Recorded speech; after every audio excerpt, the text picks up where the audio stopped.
Assalamualaikum warahmatullahi wabarakatuh. Nama saya Dafan Faudin, NRP 18072. Kali ini saya akan menjelaskan hasil jawaban saya pada EAS Fisika Pencitraan Medis. Pada nomor pertama, terdapat skema pada gambar 1. Lalu bagaimana kira-kira hasil proyeksi yang didapat jika benda, sampel, itu memiliki koefisien atenuasi yang homogen di seluruh volumenya. Pada soal pertama, saya mengasumsikan bahwa sampel benda memiliki bentuk sferis atau bola 3 dimensi, di mana koefisien atenuasi yang seragam, hingga persebaran sinar X itu akan merata di segala titik pada benda, dan sinar X yang teratenuasi juga seragam di seluruh volumenya. Sehingga hasil proyeksi pada CT akan menghasilkan bentuk lingkaran sempurna, di mana bagian lingkaran ini merupakan sampel dan bagian hitam adalah kontras di luar sampel. Jika dilihat dari grafik unattenuated X-ray beam atau sinar X yang tidak teratenuasi dari sisi A hingga sisi B, maka didapat grafiknya sebagai berikut, di mana pada ujung titik A hanya banyak sekali sinar X yang tidak teratenuasi karena sampel berbentuk lingkaran. Bisa dilihat di sini hingga banyak bidang yang berwarna hitam. Semakin ke tengah, sinar X yang tidak teratenuasi akan semakin kecil. Kita lanjut ke soal nomor 2. Pada soal nomor 2, disuruh menjelaskan pada pernyataan apakah pernyataan tersebut bernilai benar ataupun salah. Pada pernyataan pertama, pernyataannya adalah ketika waktu relaksasi T1 lama, maka induksi RF akan lama muncul, sehingga sinar MRI akan lebih besar.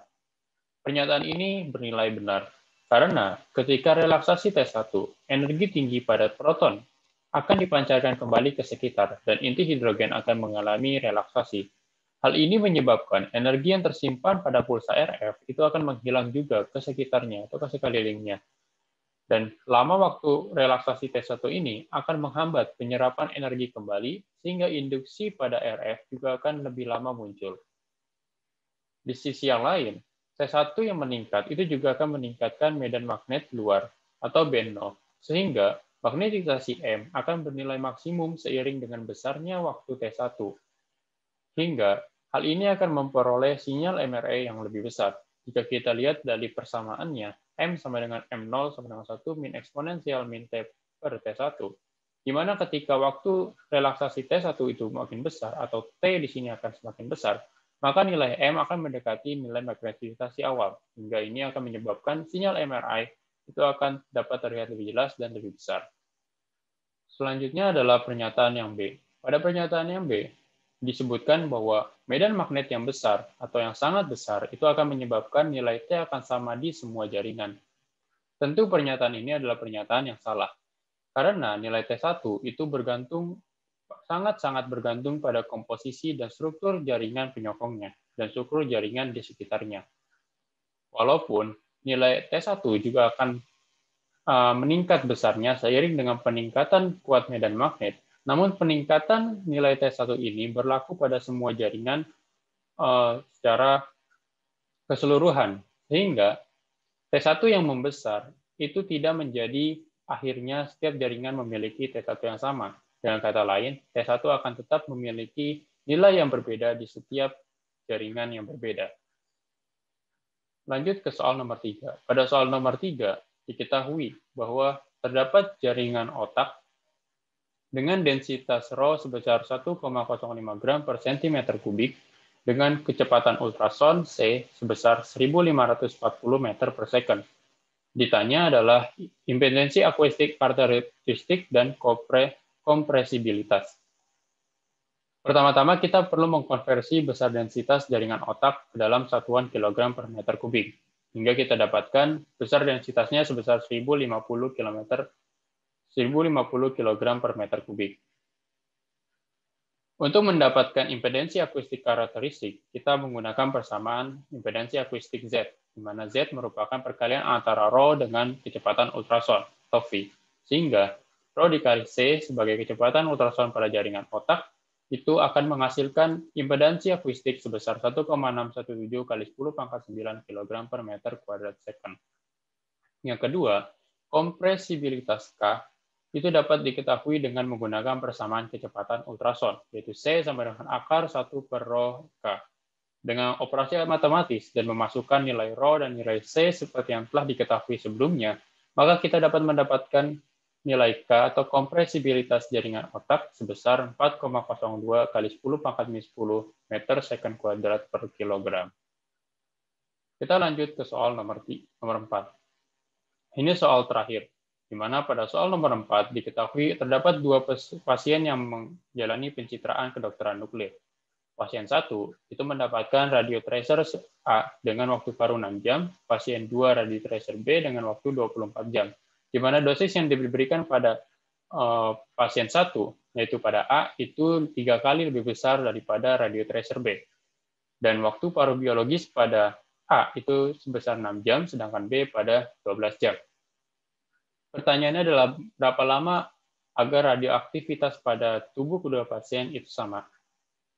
Kita perlu menganalisa soal berikut, di mana kita membuat tabel dulu, dipisahkan bahwa pasien 1A 6 jam, dosisnya 3 kali B, dan radiotracernya sebanyak 6 jam.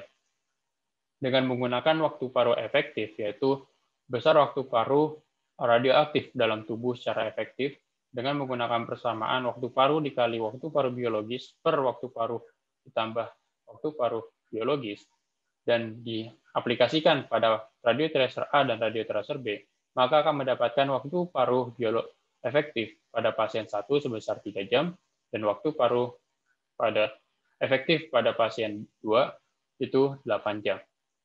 Selanjutnya, kita menggunakan persamaan waktu paruh untuk mendapatkan konstansa decay.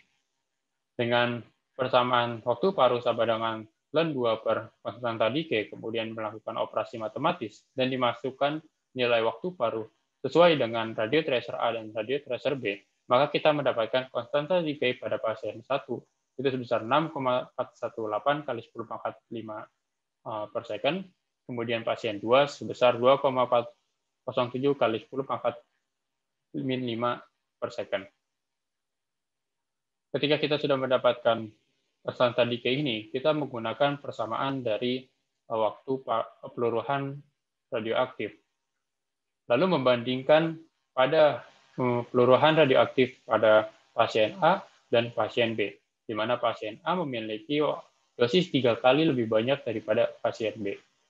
Maka N0 pada pasien A sebanyak 3, eksponensial kali min konstanta decay A, kemudian waktunya, waktu paruh, waktu peluruhan, kemudian pada yang B itu 1 kali eksponensial min konstanta decay radioaktif radiotracer B, kemudian waktu peluruhan. Dengan menggunakan operasi matematis dan memasukkan data-data yang telah diketahui, yaitu konstanta decay pada B dan pada A, maka dengan mengalikannya dengan logaritma natural atau ln, kita dapat mengetahui bahwa waktu peluruhan yang dibutuhkan agar radioaktif bernilai sama pada kedua pasien itu membutuhkan waktu sebesar 27.389,98476 second. Kalau kita konversi dengan dibagi 3.600 second, maka didapati bahwa waktu peluruhan radioaktif agar besar radioaktif itu sama di kedua pasien membutuhkan waktu sekitar 7,6 jam.